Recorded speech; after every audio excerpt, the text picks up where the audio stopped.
চিকিৎসা বিনে আমার পুত্রের চোখ দুইটা আমি ফিরাই পাই না।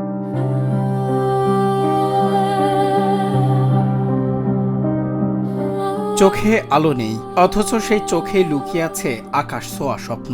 বুক ভরা ইচ্ছা শক্তি থাকলে যে অন্ধত্বকেও জয় করা যায়, তার অনন্য উদাহরণ তিনি। পৃথিবীর আলো না থাকলেও মনের আলোয় চা বানানো, নিখুঁতভাবে টাকা গোনা থেকে শুরু করে নারকেল গাছে ওঠা সবই করেন সাধারণ মানুষের মতো। তবে সব পারলেও মনের গহীনে তার একটাই আকুতি, যদি একটিবারের জন্যও দেখতে পেতেন পৃথিবীর আলো।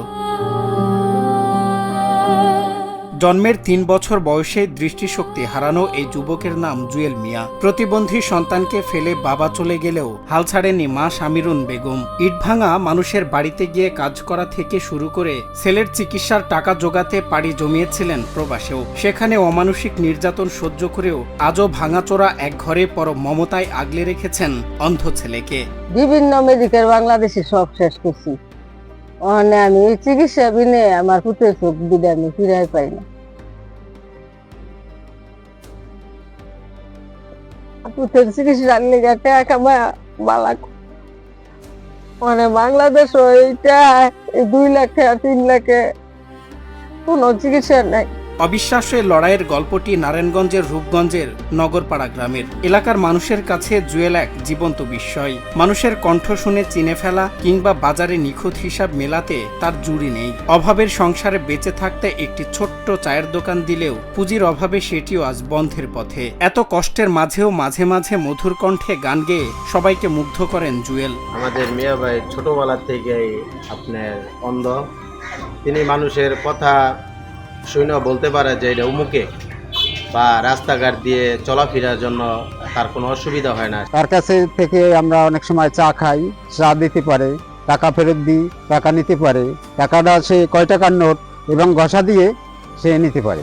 সরকার যদি হারে চিকিৎসা বহন করে তাহলে তো আমাদের এলাকার পোলালয়কে একটু ভালো সুবিধা হয় আর কি। আর তাকে সবাইয়ের প্রতি একটা দৃষ্টি আকর্ষণ রাখি, যাতে করে ওনার যে চিকিৎসাটা হয়, এটা সরকারের কাছে আমাদের আবেদন। চিকিৎসকরা জানিয়েছেন সঠিক চিকিৎসা পেলে আবারও দৃষ্টি ফিরে পেতে পারে জুয়েল। কিন্তু যেখানে দুমুঠো ভাতের জোগাড় নেই, সেখানে চিকিৎসার খরচ মেটানো অসম্ভব। জুয়েলের মা কান্নাজড়িত কণ্ঠে বলেন, টাকার অভাবে ছেলের উন্নত চিকিৎসা করতে পারলাম না। তবে রূপগঞ্জ উপজেলা নির্বাহী অফিসার জুয়েলের প্রশংসা করে জানিয়েছেন প্রশাসনের পক্ষ থেকে তাকে সহযোগিতা করা হবে। জন্মের পর একটা ওই চোখে সমস্যা, আমাদের মায়ের কইছে যে 1.5 বছরের যে সময় বয়স ওই সময় চোখে দেখতাম, মানে 1.5 বছরের পরে তার দেখি নেই। এই ডাক্তারের কাছে নিচে চোখে চিকিৎসার লেগা ভালো জায়গা তো আর যাইতারে নাই, তেমন একটা ইও নাই, জ্ঞান নাই, মূর্খ মানুষ মায় কাইডা গেছে গা 32-33 বছর, আর কয়দিন বাঁচমই। এখন আর যদি কেউ আবার না দেয় তাইলেও সমস্যা নেই, কি করবো আর এই কয়দিন জিন্দিগি পার হয়ে যাবে। এমনি পারি তো দোকানদারি করতে পারি, যে চা খাওয়াইলাম, আরো কিছু লাগলো দিতার নাম করলে সমস্যা নেই। দৃষ্টিহীন জুয়েল আজ সমাজের বোঝা নন, বরং এক বড় অনুপ্রেরণা। সামান্য একটু চিকিৎসা আর বিত্তবানদের সহযোগিতাই পারে এই যুবকের অন্ধকার জীবনে আলো ফিরিয়ে দিতে। দেশের মানবিক মানুষরা একটু হাত বাড়িয়ে দিলেই জুয়েল আবারও ফিরে পেতে পারেন তার দৃষ্টি। নিজের চোখে দেখতে পাবেন তার জন্য জীবন বিলিয়ে দেওয়া প্রিয় মানুষের মুখ।